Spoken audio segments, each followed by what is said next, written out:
welcome back to another video here on my channel, Helky Rain. I'm still on my trip, still moving around, still not settled in any place right now. So I thought I would talk about the decks that I brought with me. So the tarot and the oracle decks that I chose to not put in storage and to take with me on the road. If anything, my main realization is that I definitely brought too many with me. If you're going on a trip, whether it's for a short period of time or a long period of time like myself, then I don't think you really need that many decks. It really doesn't seem to matter at the time, because all it is more stuff for you to pack up every time you're moving to another place. Let's get started on what I brought. I'm also going to go over the books that I brought too. Start with the tarot. In total I brought 5 tarot decks. In this little baggie I've got my classic Rider-Waite-Smith. Oh, it's landed on the devil. Nice. This is just a classic Rider-Waite-Smith. It's not a special edition or anything. I probably use this deck the most in life in general, and on the trip, I've been using a different deck more. So the deck I've been using more on the trip is the Sasso Burrito or something. I can never say this deck's name correctly, but this is the deck. Within the community, you would have definitely seen and heard of this deck before. I take it in the box because it is an indie deck and I want to protect it. I really like it. This is just like a really cool deck, and I always find this is more of a like personal vibe to it, like more of like a almost like a shadowy vibe. So I feel like it's really good for digging deep on those like personal inner spiritual questions. So I feel like it really dives deep in a good way. Like it really gets you sort of diving within your own personal world and answering those sort of questions that take a lot of contemplation and a lot of time to consider. And those big sort of spiritual questions, I feel like it really helps me with that, with my personal inner journey. And it's a really beautiful deck and it shuffles really well, and they're the backs. Another deck I have been using a lot is the Light Seers. This is the Hay House edition. I wasn't lucky enough to get my hands on the indie version, which is beautiful, but I love this deck. They're the backs. And so on my trip, this has been for more those like when I'm feeling less shadowy, when I'm feeling more like, you know, ready to take on the day, ready to take on life kind of vibe. For example, this was like the reading I got from it yesterday, and it was like big energy, don't get me wrong. I always think I have like mood scales, and then there's sort of like the neutral, and I was definitely like in the above neutral zone. And when I'm in the above neutral zone, I like to go for this Light Seers deck. When I'm in that more like shadowy below neutral zone, I would go for something more like this deck. This was like the reading I got yesterday, which is like the Sun card, the Hangman, which, oh my god, I'm really going through some Hangman stuff right now. Hey Sage, waiting non-stop, waiting around, no choice. And the Empress, which I'm really starting to realise is such a dominant energy for me. I feel like more so than ever I'm really growing into that archetype. It's weird because I never would really go towards the Empress like, yeah, I really resonate with the Empress, or I really have that sort of energy, but really I naturally have such a nurturing energy naturally. And especially like, for example, with my cat, especially more lately, is like really try to take people as they are and not come from a really like judgmental place anymore. I feel like that is very Empress energy, where you can be more unconditionally loving. Also realizing that I have quite a shallow depth on my own inner work. So I don't think of, like, the Empress is no high priestess, you know, the Empress is no deep diver. She is very connected with the material world, and realizing and like admitting, like, yeah, I am very still connected with the material world. My inner work is very shallow and needs work. And so if you're going to look at the Empress in more of a negative way, because like seen as such a positive card, but there is though the other side to all cards, and the other side of the Empress, which is a shadow that I'm seeing in myself show up a lot, is that I need to work harder on going deeper, and that the Empress is great for vibes and energy in life, but she's not so great for deep diving and inner work, so, and shadow work basically. So I tend to be a bit Empress about that stuff. It's just like, oh yeah, I've done my meditating for the day, I've done that, but I'm not really diving deep enough. I'm not really scooping out the goods, you know, when it comes to the shadow work. And that's definitely something that I've been realising recently. Going a bit deeper than I was expecting to on this video. The Light Seers, I find, is like a really great everyday deck to use. So I highly recommend taking this on trips, and it's really got like a holiday vibe to it. And also, it's not too expensive. If something happened to it, you're not going to be really torn up, whereas if something happened to this deck, I would be really upset because it's expensive and it's harder to come by. Even though I've been using this one the most, I've been making sure to always put it back in the box, take great care of it. Oh, what's up, babe? Another tarot deck that I brought in the box is this one, which is Ethereal Visions Illuminated. And this is such a pretty deck, and I think I brought it because when I had it at home, I just have it in my altar pile of decks and I wouldn't use it enough. I didn't bring it out to use enough, so I thought if I bring it on the trip, I'm going to have limited access to decks, so I'm more likely to use it. And I have used it much more than I did this year before I was on the trip. It's such a beautiful deck. I particularly love the backs. I think these are my favourite backs of any cards I have. And they have sort of like gold foiling design on there, if you can see. The gold foiling. I really do love the look of this deck, but I really don't have a strong connection with it yet. But I'm not giving up. I use it for sort of big spreads and things, and yeah, like, I'm not going to give up on this deck because it's so pretty, but I'm not going to lie, I have struggled to connect with it. And I wonder if anyone else out there who has this deck has had a similar issue. I get such a like personal connection with, say, the Rider-Waite and the Sasarabito, but this deck is just like, there's just not that same connection, and I don't know what it is. And maybe it's because it's like got a really half-assed book with it, maybe, I think, like, but that shouldn't really matter because I don't often use the book. I'm just not sure why that is, but I love the box as well with that like pea mint green. Not the best deck to take away with you just because it's not the sort of deck you want to be buying again. It wasn't too expensive, but I'm not sure it's easy to get hold of unless they still sell it on Amazon. I'm not sure. It's a game, US Games, but it's from 2017, so you just never know. In my little tarot bag here, or big tarot bag, I've got a giant version of the Rider-Waite. See, this deck is much bigger than the normal Rider-Waite.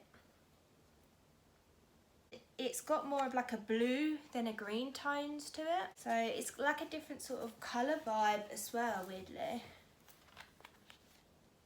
Very bright, like canary yellows and really bright baby blues and stuff.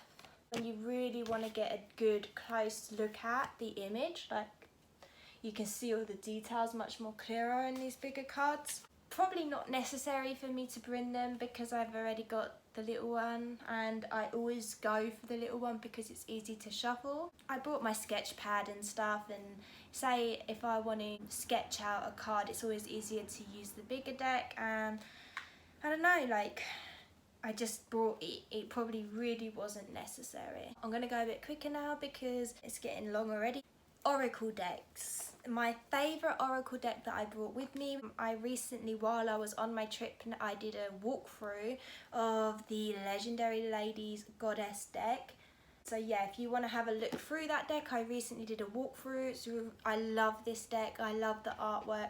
Definitely could have more of an in-depth book, but I just love it. It's a new thing for me working with the goddess energies, but I've definitely enjoyed it a lot. No regrets bringing this with me, no regrets buying this. This is my most recent deck that I've brought. No regrets, love it. I haven't used this once since I've been here, which is this little mini Past Lives Oracle Dorian Virtue. No, I lie, I did my friend Billy a past life reading, so he's been helping me with some energy work, so that's been great, and I did him in exchange a little past life reading, which was pretty spot on from what he told me, so I was really happy with that. Yeah, so I have used it once, and I'm probably gonna do some more past life readings just for curiosity on people I know soon, so I'm glad that I brought this. Actually not used since I've been on my trip, and I've been on my trip about a month now, over a month now. Is normally a deck I love, but I have to be in a very esoteric vibe, talking about your journey in that sense, your journey through the dimensions and the connections. Like the dragons are normally like 5th and above dimensional beings. You're sort of connecting with that kind of energy. I've been doing a lot of shadow work on this trip, and I say a lot, like I was saying with my Empress, I really know that I need to dive a lot deeper with that, but I have actually started to crack open the nut, do you know what I mean? When I'm sort of in a more comfortable place with that, then I'll go more deeper into my esoteric stuff like I did before. In that case, as I've not used it yet, probably wasn't necessary for me to bring. This archetypes cards, I haven't been using them on this trip, and I think it's because I think of the goddesses have a very archetypal energy, and working with that has been sort of enough for me right now. And also I find like I've been very sensitive on this trip, and this can be kind of harsh sometimes. It's a great deck, I absolutely love it, and I was using it every day since I got it back home. But where I've been super sensitive on this trip, I just didn't feel called to go towards it. But as soon as I'm feeling a bit more grounded, a bit more confident again, then I definitely think I'll be pulling from here again. So probably wasn't necessary, but it's a heavy one for me to bring, but here we are. I know it's probably cringy to most people, like, you know, Dorian Virtue decks don't have the best reputation, but I love this deck. It's the Dorian Virtue Angel Therapy, and I just love it. And I don't really use the booklet for this. A really clear, simple message on each of the cards. I love the backs, and it's got a little message on each card, which is just nice. I use this a lot in readings for other people. I have such a deep connection with this. It was probably the first oracle I ever got, and it was gifted to me by my best friend Steph. So I have such a deep connection with this, and I have no regrets in bringing this with me on the trip. I've used it a few times. So this is a deck that I used to use all the time back in England, and since on my trip I haven't used it once, and I was really surprised. I highly recommend this deck though as a deck to take on trips. I know that doesn't make sense, but it's an inexpensive deck, it's commercial, and it's a great all-rounder. It's the Queen of the Moon Oracle. Well, it has a really good in-depth sort of booklet, so if you do like to expand beyond the card, but it's just a great keyword and an image deck. It's got quite cool backs, really cool sort of patience, extremes, power. It's also got numbers, so you can use numerology, but it's just a really great deck for everyday sort of addition to your path work, your journey. It's great for that sort of stuff.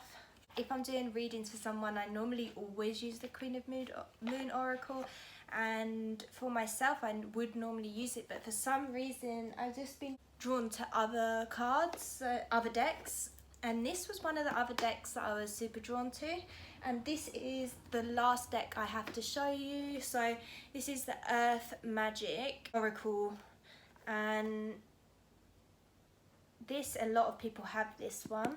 Don't know if it's not picking up very well. There you are. That was my card yesterday. It was only on this trip that I actually began to have more of a connection with it. I think the reason I've always been put off using it is that I'm not a fan of the texture. It's very shiny, as you can see, and it can be difficult to shuffle. And other than that, the images are beautiful.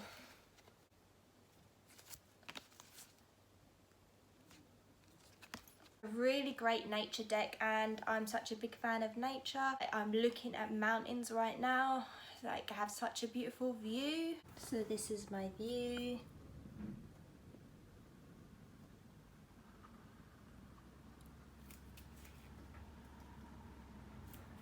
Beautiful mountains.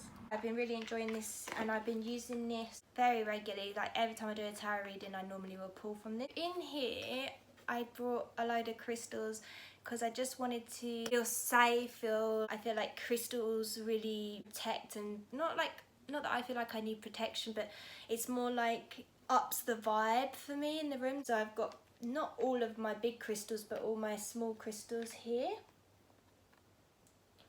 It's one of my favourites. And last but not least, I wanted to show you the tarot books that I chose to bring with me. I brought 4 books, so not too many, but they're heavy, so that's the issue with tarot books. I've used every one, but not as much as I would like. I probably could have brought 2 books and been okay. Or at least 3. So like my 3 that I would have wanted to bring is these 3, but I also brought this one. So this one I could have left behind, and this is the Understanding Tarot. And it is a great book, don't get me wrong. I definitely could have left this one behind. It's very bulky. Next one is this, the Tarot Bible, which it just looks like the worst book ever, but honestly, it's such a good book for spreads. I just use it for spreads, really. It has a lot of spreads, just like so many. Still going. Still going. Still going. And there's some of my favourite spreads ever in here. Obviously I go to Instagram and stuff like that for spreads as well. Definitely recommend this is a great trip book, and it's like if you was going to have one book, this still would be good just to be your one book, because obviously it's got a lot of details on each of the cards, as well as like more details on other things to do with tarot. This is my favourite tarot book of all time. It's just like one of the classics. I think it came out in the early 80s, late 70s. This is a complete guide to the tarot by Eden Gray. This was a gift, and I'm very grateful for this. It just has a very spiritual way of looking at the cards. It goes into like a lot of the symbolism, but it's also very simple, so you can see some of the cards, it's hardly long description at all. Some cards have more, and I've already highlighted certain things. This like really gave me a different perspective on the cards when I first got it, and I felt like it really deepened my connection. It's just my favourite tarot book. It's not everybody's cup of tea. It's definitely an old book, you know, like the way it's written, it's not written in a modern way. It can be quite difficult to understand sometimes, or not so clear. I do love this book, and if I had to bring one personally, I would bring this. If I recommend one for someone else, I would say this though. So the Modern Day Tarot Play is one of my favourite tarot books. Say I pull a card for the day and I'm like, okay, I really want to dive deep. If I want to dive deep into a card, even though I've read all the cards in here, I always have to reread when I pull a card in this book, because it's just such a well written, in my opinion, book on the cards. It's not like a book to grab if you're short of time. There's like 6 to 7 pages per card. It's not like a quick reference book basically, but if you pulled a card that day, say you pulled the Star or something, and you're like, okay, I really want to dive into the star more and really understand the star more from a few different perspectives. So you grab a few different books and or internet pages, or however you dive deep into cards, but this is the one that I use when I do want to dive deep. So it's really easy read as well, sinks in, and it's just really nice. I think that the perfect name for it is modern day tarot play, because it just feels so up to date and relatable, whereas this one, although I love it, is not this. It's not so, you know, it's definitely more old and dated. Okay, that is everything for today. This video is much longer than I thought it would be, but thank you so much for watching. I appreciate you being here. If you're a new subscriber, thank you for subscribing. I will try and become more of a regular poster. Just going through some, like, a lot is too much, but I'm here and I'm gonna post as much as I can, and I hope that you are having an amazing magical day.